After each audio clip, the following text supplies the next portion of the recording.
Welcome to Cultimatum, the podcast uncovering the dark realities of cults and human trafficking. I'm your host, Anonymous Andrew, and each week we dive deep into the manipulation, control, and courageous escapes that define these worlds. And I'm Melody, Andrew's co-host. Having experienced the depth of a cult firsthand, specifically the House of Yahweh, I am here as an advocate for fellow survivors. The views and opinions expressed by our guests are their own and do not reflect the official policy or position of Cultimatum or its affiliates. The content discussed on this podcast are based on personal experiences and should not be construed as factual or legal advice. Neither the host nor the guest are liable for any statements made during the episodes. Listeners are encouraged to conduct their own research and seek professional advice where appropriate. And before we dive into today's episode, we want to issue a trigger warning. Some episodes may cover explicit and potentially disturbing subjects such as sexual abuse, rape, human trafficking, suicide, and other sensitive subjects. Listener discretion is advised. Welcome to Cultimatum Podcast, a culture of cults and human trafficking, and my name is Anonymous Andrew, and tonight with me is my co-host Melody. Hello, Melody. Hello, Andrew. Today we're diving into the world of Seventh-day Adventist Church once again with our guest, Elisa. Elisa was raised in the Seventh-day Adventist faith and spent her formative years in a private boarding academy, including Mount Ellis Academy in the 1990s. She remained in the church until 2011, when at the age of 35, she made the difficult decision to leave. She's now speaking out on TikTok, shedding light on the church's doomsday teachings, their unique and rigid interpretations of the Bible, and the impact of growing up in an environment shaped by fear and control. Elisa, welcome to the show. Hi there. Thank you for having me. Well, we're excited to hear your story. Yes, welcome, Elisa. Yes, very excited. Take us to where you'd like to start. Okay. Well, I am a fourth generation Adventist. Sometimes I may refer to the Seventh-day Adventist Church as the SDA, just because it helps, or Adventist. Yeah, on both sides of my family, I have Adventism. In fact, my parents and both parents went to the boarding academies, and he died close to 103 years old, but my grandpa was also went to academy, and all of his kids. So it's pretty deep in my family. We live in Wyoming, and so I did go to Mount Ellis Academy, and I was lucky enough to spend a semester at Hawaiian Mission Academy my junior year. And so that was some of the fun things, I guess, associated with Adventism. But I would say Adventists they have two sources of inspiration. They have the Bible, and then we also have a prophet that they call her name was Ellen White, which is different from a lot of the different cults as a woman, which in fact, like, that is the kind of the weird thing now, is that they talk against women holding any sort of authority in the church now, even though Ellen White was the woman, Melody, help me out here, was the woman that also was exposed to mercury, and we think that had something. Yes. Okay. That's the Okay. same Ellen White. the Mad Hatter. Yeah. The Yes. Mad Okay. Hatter thing. Okay. And she was the one who was hit in the head when she was 9 years old by another girl, Right, as they were walking home from school, and she was in a coma for 3 weeks and okay.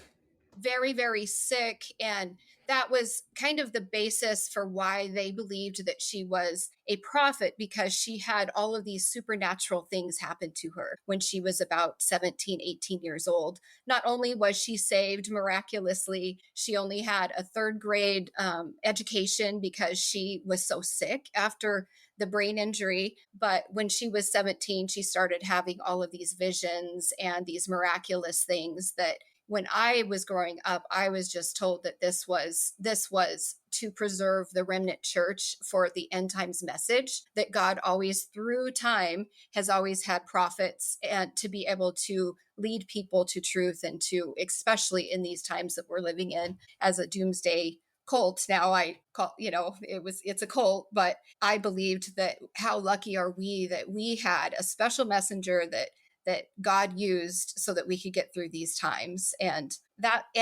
we were told not only especially her being hit in the head with the rock. But when one of her early visions, she was purported to have held up like a 25 or 28-pound Bible up over her head for over 30 minutes. And she was very sickly and very small and frail. And so that was like the supernatural thing, that it could have only been God that gave her these visions, and it was manifested in such a way that it proved that she was a true prophet of God. And that's kind of what laid the claim for the Adventist Church to get behind her. And now I know, though, in doing a lot of research and really looking into the accounts of those early days, this was it started in 1844, but then the church actually began officially in 1863. During those interim times, there was a lot of things that were happening, and she was confirming all of the different doctrines of,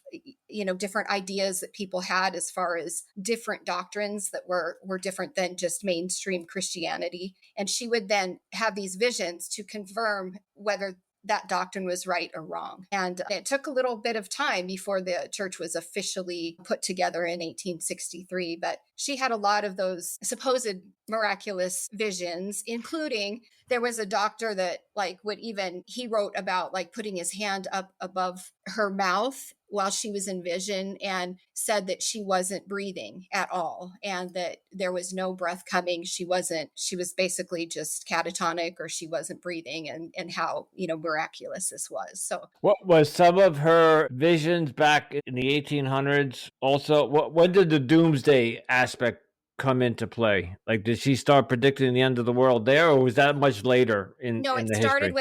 It started with the end of the world. They were a part of the Millerite movement. So William Miller, we now call it the Great Disappointment, in October 22nd of 1844, when he predicted that Christ would come back on earth based off of a prophecy that is the 2300-day prophecy of Daniel, like 8:12 or something. And he said that Christ was going to cleanse the earth, and thinking that he was coming back then based off of that prophecy. And of course, there were like 100,000 people, followers, and Ellen White's family was one of them. And they were a part of that whole thing. And of course, the Great Disappointment happened. That very next day, one of the followers had a vision that they got the event wrong. They got the date right, but they got the event wrong. And that vision was meaning that Christ actually, instead of coming to cleanse the earth, he went from the holy place in the heavenly sanctuary to the most holy place. And so this is one of the damning doctrines that is different than any other church. It's called the investigative judgment. And that's what that means, is that Christ is in the most holy place, and he is investigating everybody's books of salvation, if you are worthy to be saved or not. And that's where it kind of brings into the legalism, because everybody has to, every night or as soon as you sin, you have to ask for forgiveness for the sin, because Christ is then all of your deeds and misdeeds go down in the book, and he's investigating your books at this time. And when your name happens to come up as he's investigating in the heavenly most holies of holies, if you haven't asked for forgiveness for all of those sins, you're not worthy to be saved. Okay. Okay. It's insane. It's crazy.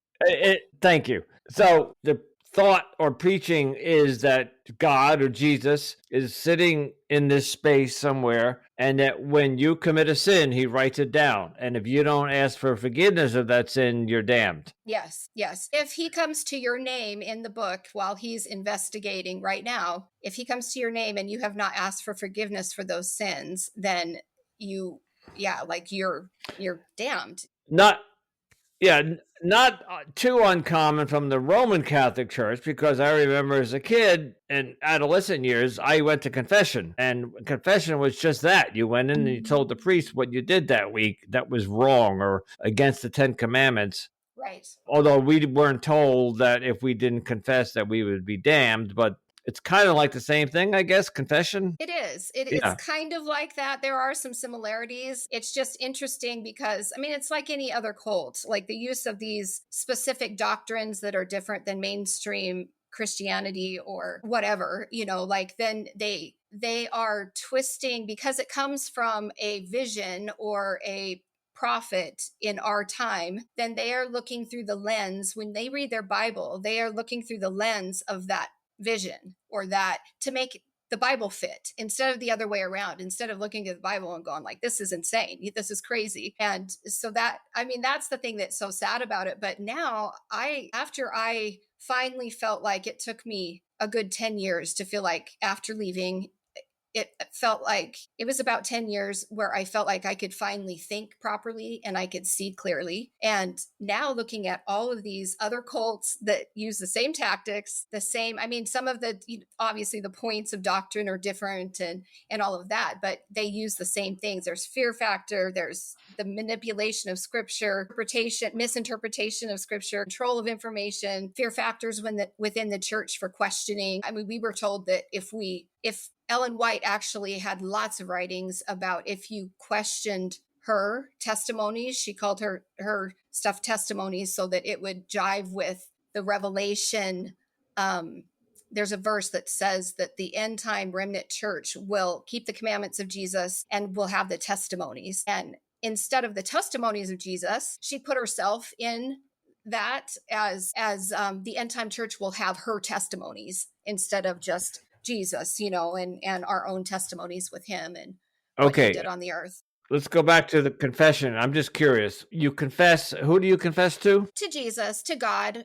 So it's silent, you can pray and just confess, Yes. or you have to be like, because we had to go to this booth and this priest would open up this door and you see this kind of what was weird. But at the end, when I say, Father, bless me for I have sinned. I teased my sister this week. This is the kind of stuff that we had. He would say, for your penance, go say 3 Hail Marys. Did they have anything like that, or you just...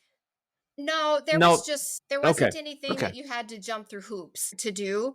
It was more like, if you really love God, you're going to keep his commandments, and keeping his commandments keep you from sinning. And so Jesus, their belief is, another damning doctrine is called the Great Controversy. And what that is that Jesus is essentially on trial in the cosmos, and Satan is accusing him that the law cannot be kept, and that the law is just ridiculous and it's just too hard and all this stuff. And so their belief is, based off of Ellen White's visions, is that Jesus then went to God the Father and said, please let me go to the earth to offer myself as the final sacrifice. And in doing so, I can prove that the law can be kept. So a lot of times I remember very distinctly, I was probably 3 years old and I was in our bathroom, and I had just gotten a spanking because I had done something very naughty. And my mom went through this whole thing about how sad Jesus is to see me do these things, and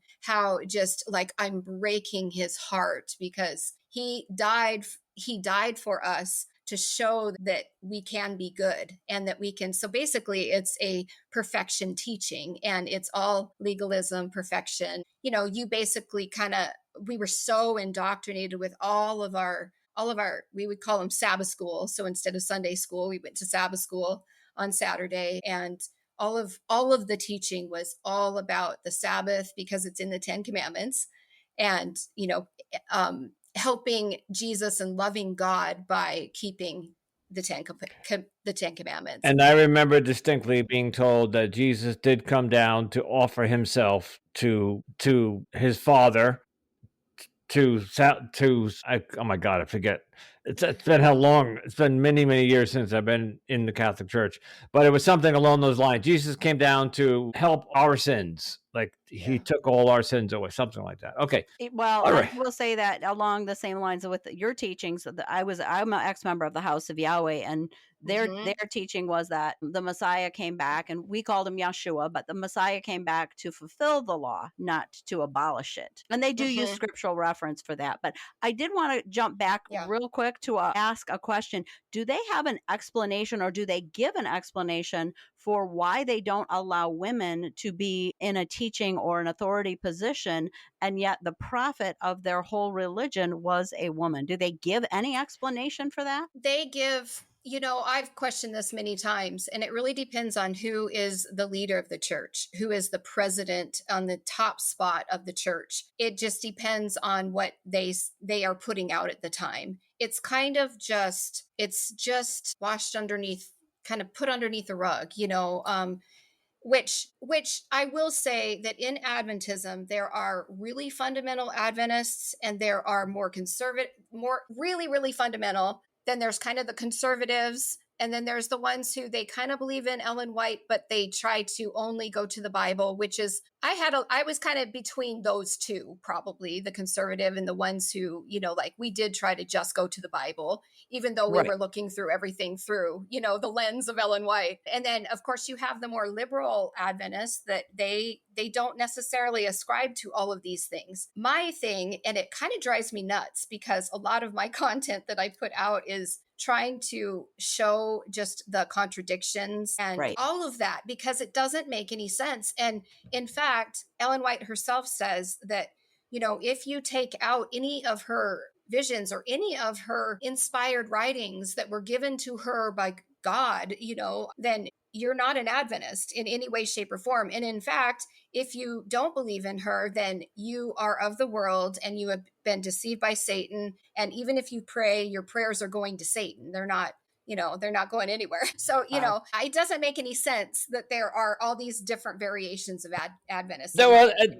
They adjusted it to whenever it needed to fit their agenda. I remember to this day, because I just watched something on TV not too long ago that had a lot of backstory to priests and nuns. So in the Catholic Church, nuns did do the preachings a lot, because when I went to school, all the teachers were nuns, and the priests were actually deathly afraid of some of the nuns, because some of these, the Mother Superior, and they were pretty nasty. They were the ones, and I watched something the other day where when the priest said, watch out for Mother Jane or something, whatever. So the women, even though no women can be priests in the Catholic Church, they are given higher authority. Yeah, they are. Yeah, some sort of authority. Weird, very strange. Okay. Yeah, she was definitely given authority. And it is kind of interesting that in our church, we live in rural Wyoming, and we had one pastor for 7 different churches over lots and lots of miles, a couple of mountain ranges even. So we actually every one of us did a lot in our church. It isn't like a church that you just sit in the pews and they hire some big shot pastor or, something like that. It's very much so everybody's doing everything. Everybody's taking part in some way. And my husband taught Sabbath school lessons. I played the piano every week since I was 9. We did a lot of different things. And part of my story is that I never thought before coming out of this cult, I never thought that it was a cult, but that it was about the 2008 timeframe, 2007 timeframe. We had a woman in our church that took over our church from within.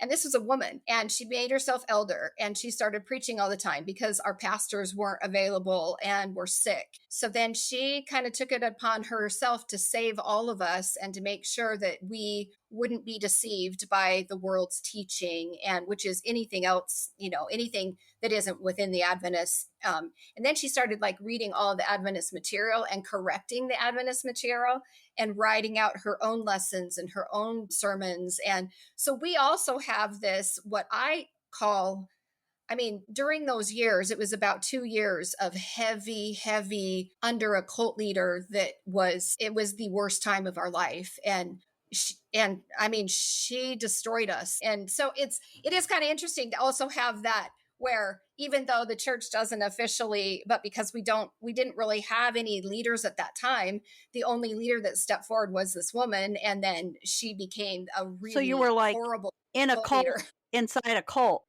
Yes, we were. And it was horrible. Leaving Adventism was tough enough to peel back all those layers of onions, when I finally left. But I will say that those 2 years with her being that oppressive cult leader, it took me 3 years after she left finally our church to even feel like I could even think for myself again at all. And because I kind of grew up, I was fairly strong. I was indoctrinated, but I was fairly strong, and I really felt like, that God was going to show me the truth. And if it happened to be different from what I was reading, I wasn't going to believe what I was reading. I felt like I was pretty grounded in ways and confident. And after going through that time with her, I tell you, I lost all my confidence. I write, and I couldn't write for, I think it was 8 years before I picked up writing again at all. That was a really difficult time. And that was kind of the beginning of about 5 years of just hell, lots of different things happening that eventually led us out of the church. And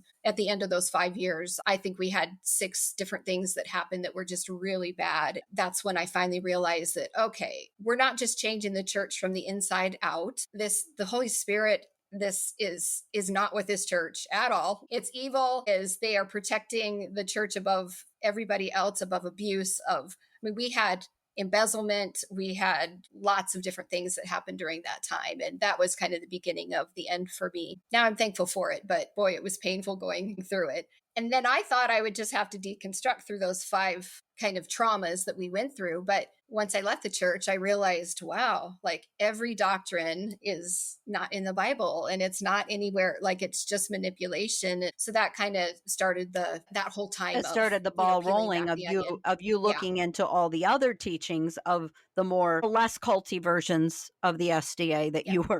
you were exposed Yeah. to in your younger years. Right. That I didn't even know were wrong, or that Right. I really thought that I had a great upbringing. But now looking back on it, I mean, there's vegetarianism is Ellen White calls it like the health message. And I remember when I was little, like I adored my grandpa, and he ate lunch meat sandwiches, and I wanted lunch meat sandwiches like him. And I remember asking my mom, if I could have some meat like grandpa, and went in to tell me how like the only reason why we're allowed to eat meat is so it will kill our bodies faster. And Wow. how like bad stuff. And it all comes from Ellen White, and kind of the Kellogg, if you know the Kellogg, Dr. Kellogg's story.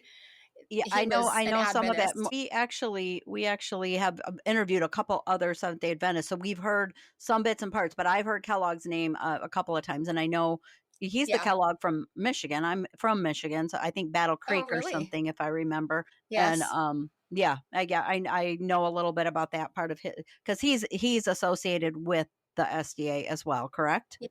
Yes. He grew up as SDN. And in fact, and White, they paid for her, and her husband paid for him to go to get his doctoring degree. Oh, wow. And then they started the sanitarium under Ellen White until they had a falling out. But yeah, I just remember at that time, little thinking like, okay, but this is my grandpa. Like, how could he be sinning? I mean, Mom was saying that, like, when we are translated to heaven, there will not be any flesh meat in them, in your stomachs at all. And so why not just not eat meat? And I remember thinking like, but my grandpa is the best person I know. How can he be willfully sinning and willfully doing something that's killing him? And that was probably one of the first times that the cognitive that I remember cognitive.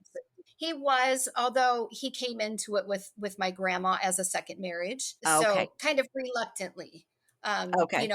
So he like was I- conformed. He wasn't raised in it, correct. or okay. Right. Which makes a big difference, particularly with that belief. Eating meat, of course we kept For sure. And I was going to say that. And the thing is that there's a big difference when you've experienced something else, right? And you're coming into a group like this. Like you were Right. raised in this, you had no frame of reference. You had no Right. experience with anything else. He was coming in after the fact and had other influence in his life. So that makes a big difference on the Exactly. decisions you make and kind of the things you're willing to follow, and maybe, still wanting your bologna sandwich or whatever. Yeah, right. Well, and it is, as most cult people that have been raised in a cult, most people say it was their identity. And it was like, we didn't have outside friends growing up. We only were at church for church functions. That's why they have Adventist schools are so heavily pushed, is that you don't want to be anywhere that the world can influence you and deceive Right. you, which that's pretty much all of them that you Right. hear Oh, yeah. about. And they also, which is why we went away to academy at 14. I remember my parents coming to us, my brother and I, and saying, when my older brother turned 12, they sat us down and said, okay, now it is time for you to start making all of your own decisions, because you will Wow. be leaving the house at 14. So now we are not going to be telling you what to do so much and all this stuff. And I think that's one of the most damaging things that can happen, because they take kids away from their family structure. And and the indoctrination is even deeper, Right. with along with all of the, we lived in dorms, and my freshman year was just hell on earth. It was horrible. And I write poetry, and looking back on some of my poems, they were, I was suicidal. I was talking about Mm. cutting. I was talking about there's no way out, like, help me, for I have sinned. All I can do is kill myself, things like And that thankfully I was could this write. mostly based on the religious beliefs, like the loathing part of the teaching, the guilt that they had instilled in you, or was there something specifically going on in school that was causing some of that? Or I think it was both. Now, looking back, like, I did not have a lot of self worth. I went to, obviously, elementary school in a very small Christian school, and there was only, well, Adventist school, and there was only one other girl in my grade, and she was horrible to me. Like, your dog is ugly. Like, stuff oh like that. wow, Like, I couldn't do anything right, and so I growing up through that time, I struggled pretty hard with just who I was, but it was just a given that there was nowhere to go, that I had no other option. right, I had to be around this girl. She was at church. She was my only age. right. So we had to be around each other 24/7. And the first time that I remember really realizing this was I was being really bullied. Like, I was reading the Bible in our Sabbath school class, and I don't know how old I was, but I was pretty young. I was reading the Bible after I had been, asked to read a passage, and I mispronounced a word in the Bible. And the kids would just, like, laugh and just, like, say things under their breath. And, like, that happened all the time. And those are the things that I remember the most, of just being, like, humiliated, because these were Right. older kids too. And I finally went to my parents after this had been going on for a long time. And I knew I wasn't doing very well. I was crying every day, just feeling terrible, but I couldn't figure out what it was. I was too young to really, figure that out. And I Right. tried to talk to my parents about it, and they let me come up in the adult Sabbath school class with them upstairs in just our sanctuary, and sit with them instead of go to the kids Sabbath school class. Within about, I think I did it maybe 3 weeks in a row. And by that third week, they had called an all church meeting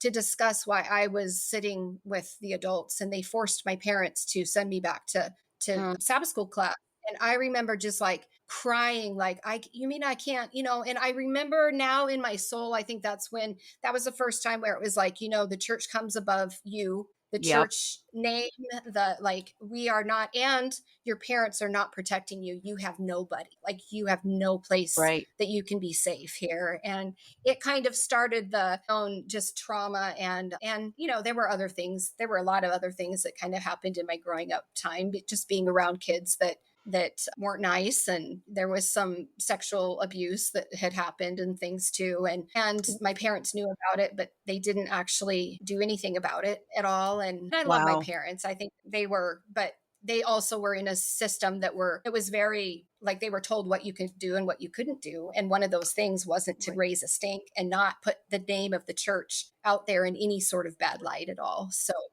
Oh yeah. Yes. So going into academy, then I very much so was just a mess in my mind. And I was so excited, though, because when you grow up in Adventism, you can't take part in any, like, community events or sports or anything like that. And I love to play baseball. I was Mm. very athletic.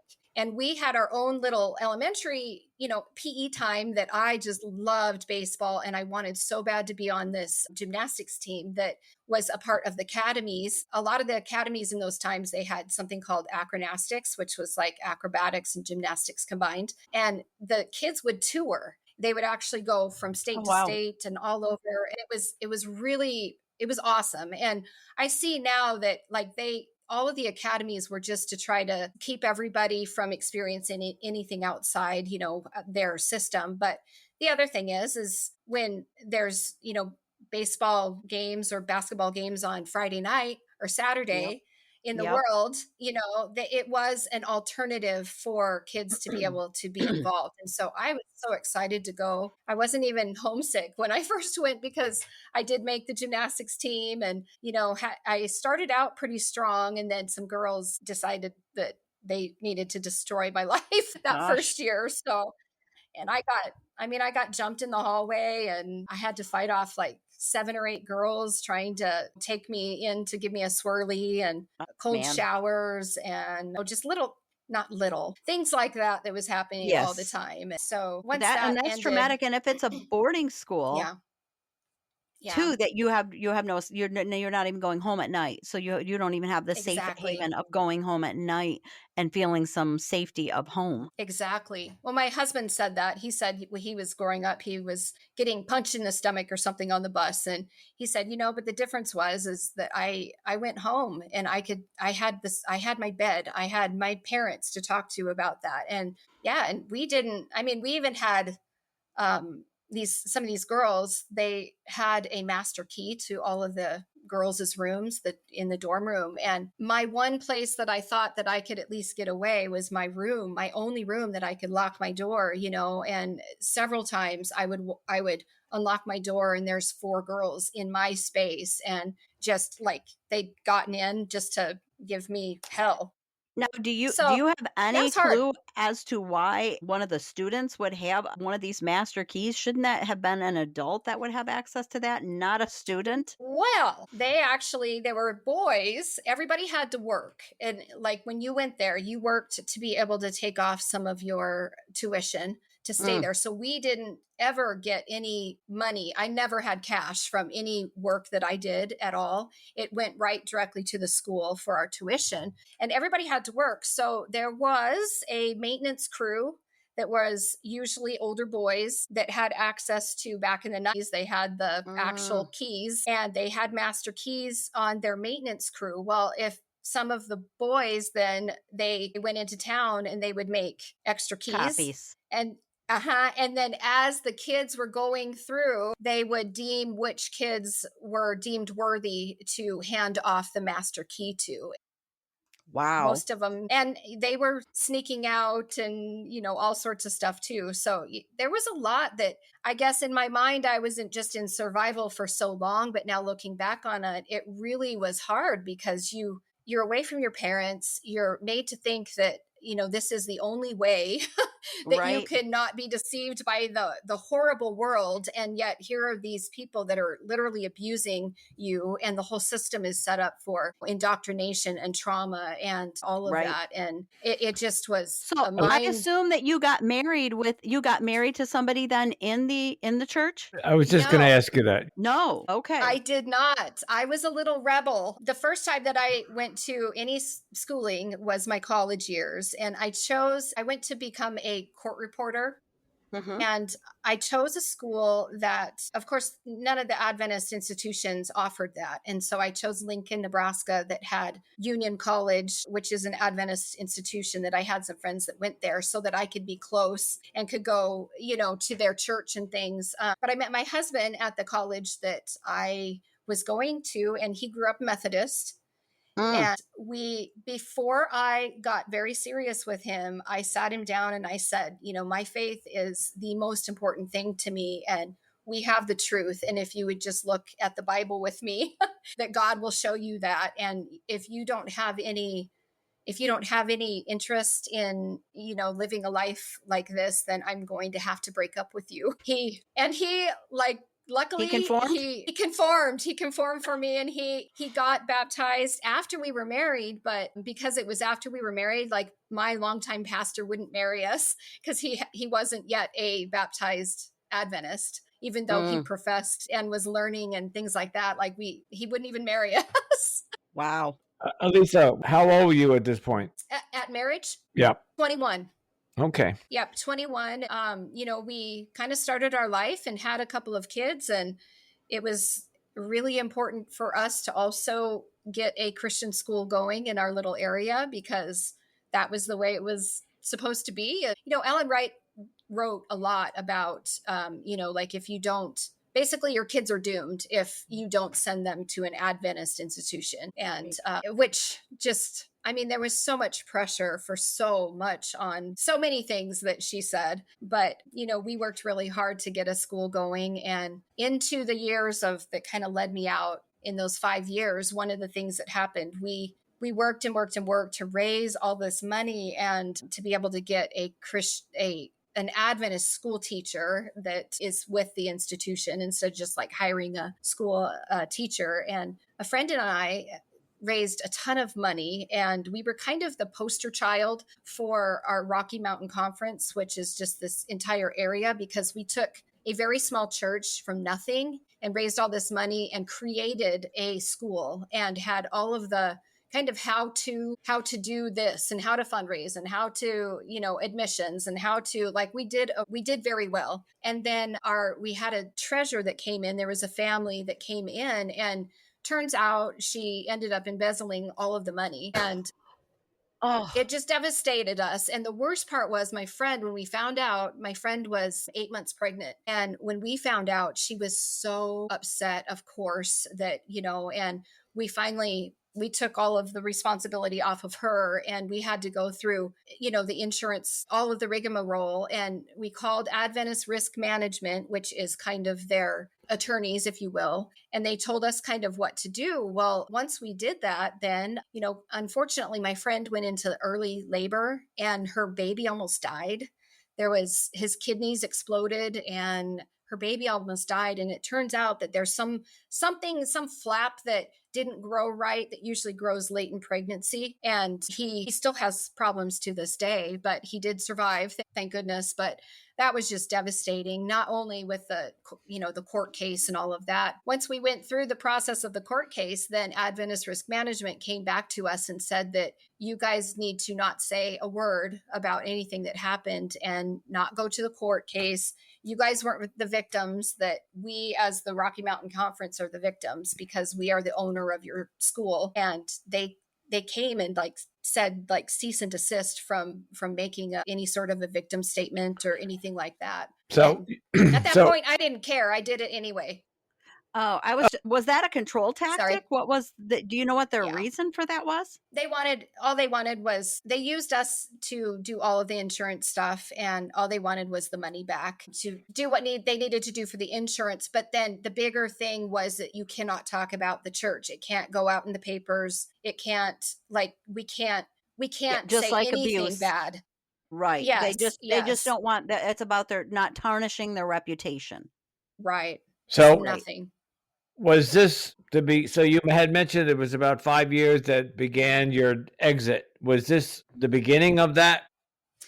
The cult leader was the beginning of that. There was a smaller embezzlement that happened before this bigger embezzlement happened. So that was a couple of things. And I had a guy kind of out of the blue write me this letter of love and adoration. And it was really hard, because this was like my brother's best friend. And I didn't even know the guy. I remember one day we were in a board meeting and he was sitting across from me, and he actually looked me in the eyes during this one interaction at this board meeting.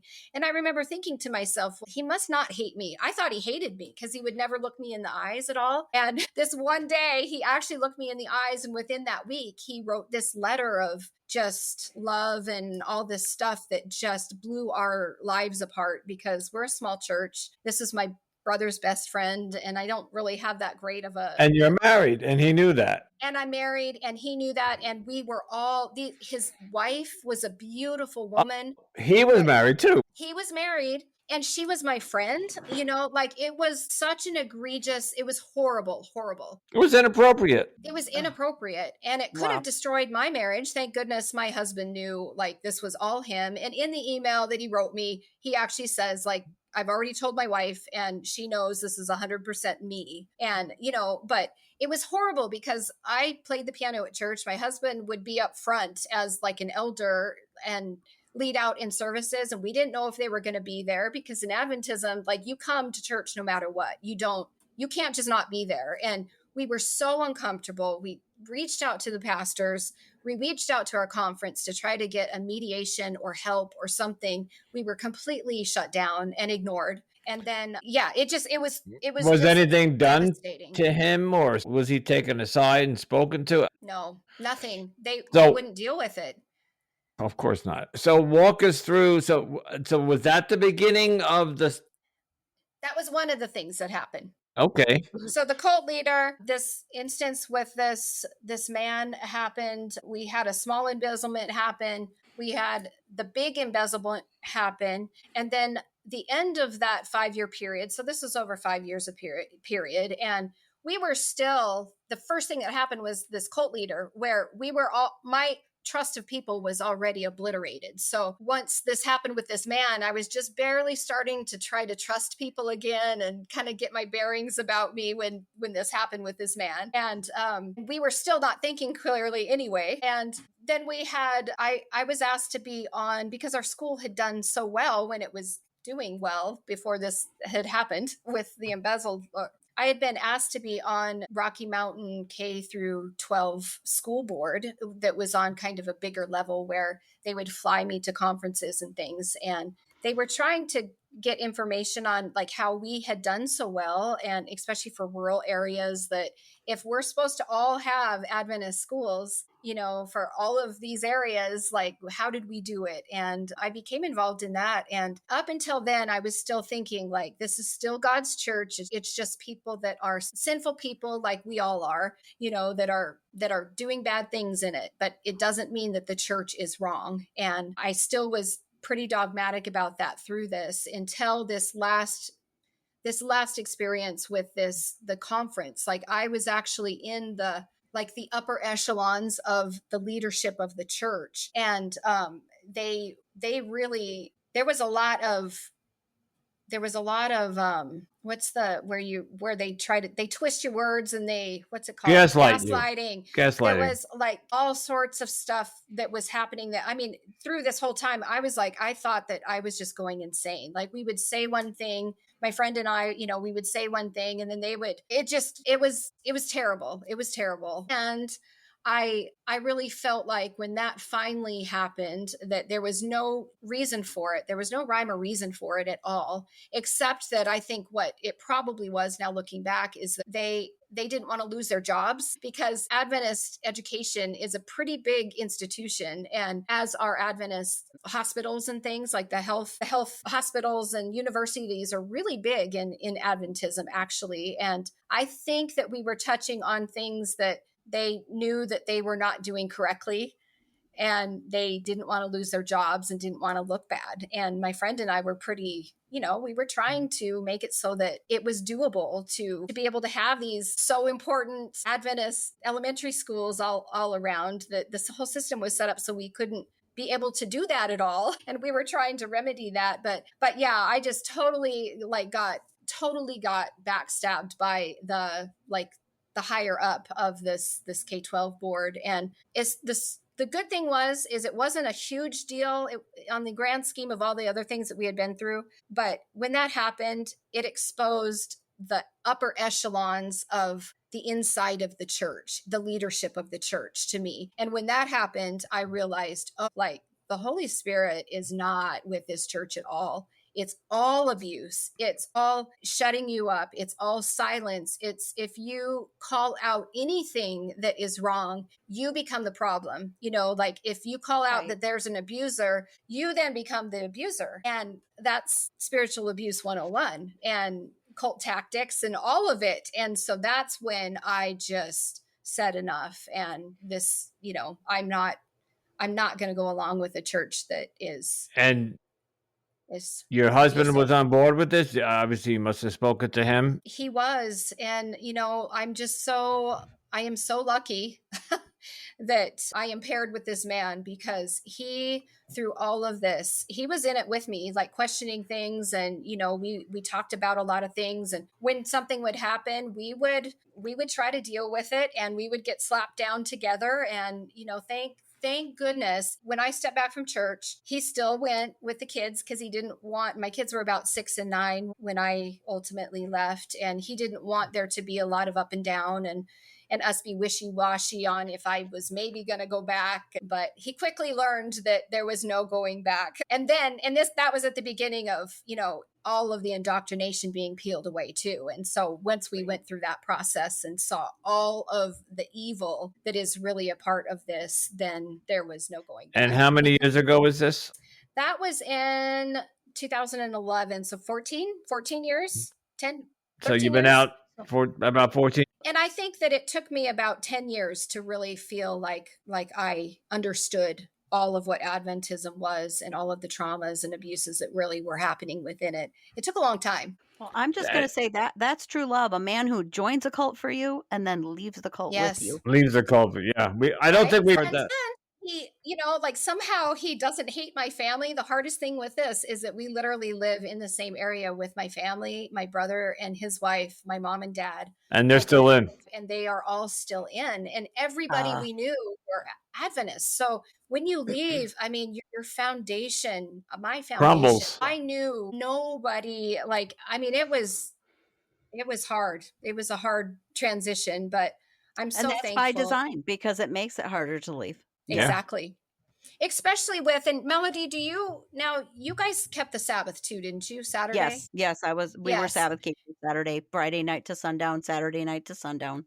Yep. And when that's such a, for Adventists, it's the Seventh-day Adventist, seventh day is that Sabbath is the number one thing. And so I remember, when we were even talking about a lot of this and when my husband and I were really hashing out all of this, the thing that kept us there the longest was just that where would we go? That there are no other, and the Adventist doctrine for Sunday keepers are that they have the mark of the beast. That is the end time doctrine and teaching, is that all Sunday keepers are Babylon and have the mark of the beast, and only Sabbath keepers have the seal of God. So ironically, and I've never shared this on the show before, but ironically, one of the churches I attempted to visit and go to after leaving my cult was a Seventh-day Adventist church. And I only went one time, but it was because the beliefs were aligned so much with a lot of the things and paralleled so much with a lot of the things from my own cult that I'm like, well, maybe I could feel comfortable there. But I just had so many walls up. It was like, oh, no. I can't, I couldn't do it. I couldn't feel comfortable anywhere. I'm like, I just don't think organized religion is for me anymore. Yeah. So that brings, that's a good segue, Melody, into asking where Elisa is today in her faith. Yes, are you...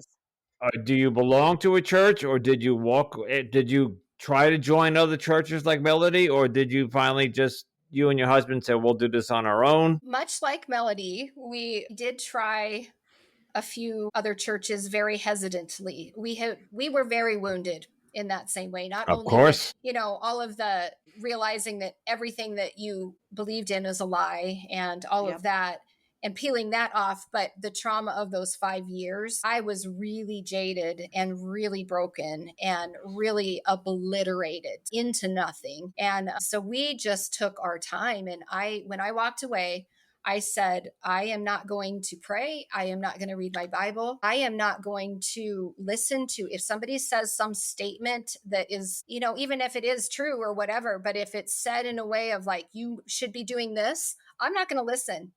It's out of my brain. I will not take that into my heart at all. And I probably was like that for 2 or 3 years until I really started to miss a relationship with God. But I refused to do anything if it was something like a manipulation, or if I didn't feel it in my heart, like I was being pulled into that or called into that with pure love, I said absolutely not to it. And that's how I was for quite a while. And joined a church eventually. Oh, good. Okay. So I was just going to say that because I have done it, you can have a relationship with God without a brick and mortar or organization, a religious organization. So you believe in God, and I do believe. Yeah, I do. I really do. And since then, I don't know. I do have a very, very strong relationship with God, and it's one of love and grace and realizing that none of us can be saved on our own. And we are all, we are all broken people that need a savior. I do believe that.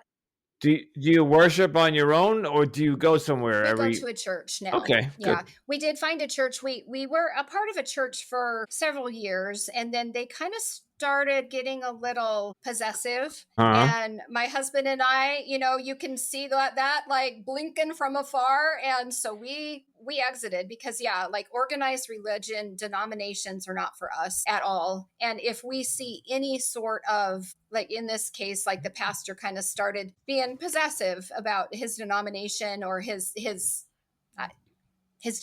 church. Yeah. And we got out of there kind of quick, and we are now a part of a church that has just freedom, and you can come and go as you question. Please. Yeah. You're not made to feel like you have to be, all of that. And it's so it's not a cult. That sounds so much like my experience when I would go into these churches after I left and try to go into these other organized religions. I described it as I went in with my both hands up and my hands out, like, back up and stay away from me. Don't tell me what to do. Don't ask me for my money. Don't tell me how to pray. Don't tell me what the Bible means. Don't tell me what to read. Don't tell me how to interpret anything. I just went in and it was almost like I described it to other people when trying to explain it. It was like I'd come out of an abusive relationship. And so I didn't trust. I was very similar to that, to where you've been traumatized. And I'm like, everybody just back up for me because I'm looking for a reason to walk right out of this place. Yes. And I found one every time.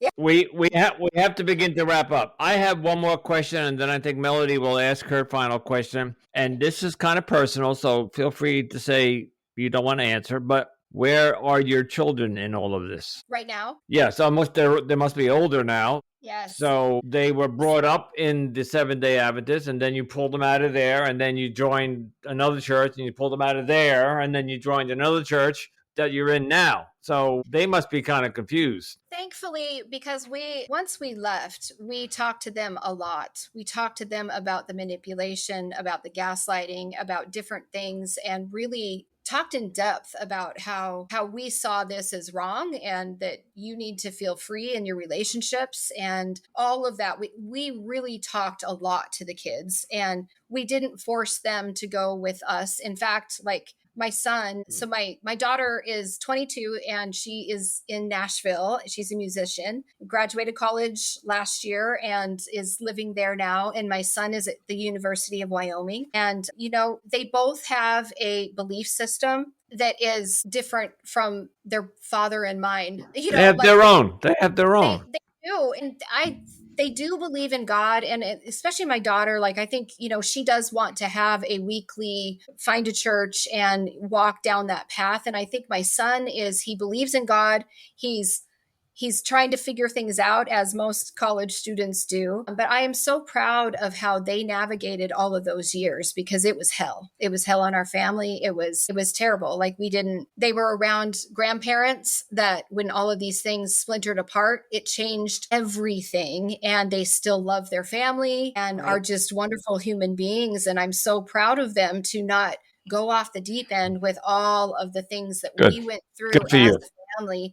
But I think it was because we spoke. So my husband and I talked to them all the time about everything. We probably were a little too open. I don't know if Melody's been on my TikTok page, I am a little, sometimes I love inappropriate humor kind of, or like edgy stuff, because I lived in dissociation and just shut your brain off for so long, that I'm finding that kind of in your face, like almost raw and real stuff, it keeps me grounded. And it keeps me in my mind, instead of just dissociating like so many years. So anyway, they're that's wonderful awesome. human That's beings. great. I'm very happy to hear that. That's good news. And that's really what, I think that's our job as parents, is to raise our kids to be independent, and feel confident enough to be able to make their own decisions and things like that. And that's always, as a mom, you can always be proud of that, because, or parents in general. Yes. I mean, you and your husband, because it isn't an easy thing to do, to raise your kids to feel confident enough to make their own decisions like that. Exactly. Especially when you're coming from a situation where you were born and raised in this, and that was all you had ever known. Right. So Absolutely. But the Yeah. last question we're going to end with is the question, do you have any advice for somebody who might be finding themselves in a situation where they think the religion that they're part of might be a cult, or they're starting to see some red flags? What would be the advice you would give to somebody who might be having some doubts? Probably the biggest thing for me is I had a friend tell me that if you can't question your religion, then perhaps your religion should be questioned. Oh, and that I haven't heard that one. That's very that good. slapped me across the face when I was first kind of really starting to look at some of these doctrines that weren't backed by the Bible at all, any way, shape, or form. And if there is, now I recognize that angst and that cognitive dissonance in my heart as that, that there's something wrong here. And it's hard when you've grown up in it, because that's all you've ever known. So you'll know, yeah. Yes. You're used to that. You're just that anxiety in your heart. But I definitely got to where when I had my own prayer time or whatever, or I was in only the Bible, like I felt this peace. And then when I would go back to church and just only read, like our indoctrinated materials, and then I would feel that. And that started getting deeper, like bigger and bigger to me, to where I couldn't ignore it anymore. So the first piece of advice is, if there is anything that is churning in your heart or your soul or your mind, that I don't believe God is a God of confusion. So that's always automatically some sort of red flag. Yeah. Red flag. There is something there that is deceptive, that is misinterpretations, that is trying to get control over some piece of you. So you need to really look into that and to allow that. And the second piece of advice would be, for me, there's not a lot of cult survivors, I guess, that have come out of a cult that still have a belief system. There's really not. It's really hard to kind of find that, I've found. And so I want to say that there is still, like, if God is all truth, he will be all truth through all of the BS too. Like he will illuminate his truth through everything else. And you can trust that. And you don't have to, if somebody else is saying, oh, well, but you're going to be deceived, or you're going to be, if you're even questioning or thinking something for yourself, then that's a manipulation tactic. And if God is who he says he is, and if I believe that he wants to have a relationship with me, then he will. And I don't need to, there's no prescribed way to do that at all. And so there is also there can be faith after leaving a cult too. Of course. And I'm proud of that. Like I'm happy. I'm happy to have kept that intact. And now it's just free. It's total freedom and love. And I'm glad that I have somebody that I can rely on and I can cry to, and I'm glad for that. I can appreciate that. Absolutely. The Catholic Church is not a cult, but I grew up in it almost 25 years of my life, and I'm double that age now. And I have my faith, but it's my own, and and I have my own relationship with my higher power. So, where can our audience find you on TikTok? Because I hear you have some wonderful videos, so we'd like to send them there. I am at ADPXSDA, and we'll put that in the show notes. Yeah, that will be in the show notes. The reason why I have such a cryptic name, I guess, is all of my family and friends are still in the church, and I don't want to openly just slap them in the face with why I left. And understandable. I love them, and if they happen to come across this, then it was meant to be for grace. It was meant, and I am totally trusting in that. All my other social media, I have my name on, but this one, I'm keeping it like this. And if they happen to be there, then I'm going to trust that there was a reason that they came across it. Yeah. There you go. Maybe they'll learn something. Yeah. Well, thank you so much, Elisa, for coming on the show. We so appreciate having you here to share your story with us. Thank you for having me. It was fun. Yes, thank you. What an enlightening story. And I love the endings. Yeah, some great, the thing about questioning your religion. I never heard that one before, and that's great. So thank you. Thank you. And once again, we want to thank Elisa so much for coming on the show and sharing her story with us. Andrew, I did want to touch on one thing that I didn't get a chance. The conversation shifted, but I didn't get a chance when you were talking about confessions and the idea of And she was talking about how the Seventh-day Adventist teaches that if you haven't, asked for forgiveness for your sins, you're going to die. And it made me think of when I got married, my current husband, his dad, they were Catholic. And he kept on us and on us. He wanted us when our first son together was born, because I had one. So I had my son, and then we had two together. When our middle son was first born, he kept saying, "Aren't you going to have him baptized for original sin? Aren't you going to?" And I'm like, and he was just riding on us every time we'd come to visit. He kept asking us. And finally, I just said, "Dad, why is this so important to you?" And he's like, "Well, do you know if that baby gets in a car accident and he dies tomorrow, he's going to hell?" And I said, "Okay, Dad." All I know is, I said, "I don't know about the God that you worship, but the God that I worship would never send a innocent baby to hell for a decision made by his parents." I said, Well, okay, that's what I was taught in the Catholic Church, that you're baptized so Satan can't grab your soul as a child. Right. And that reminds me of the movie Damien, which, so there is that belief, if you're not baptized, your soul is up for grabs by demonic entities. And so again, it's a Catholic teaching, but it's one. But I will tell you, after I said that to him, he never asked us again ask him to be baptized. It was a non-issue. It was not a conversation anymore. But I just found that kind of interesting. Yeah, and just my little quick feedback on Elisa. I found her to be very well spoken. I just enjoyed that conversation, and she seems to have a pretty good head on her shoulders. And I like the way she was able to get out of the cult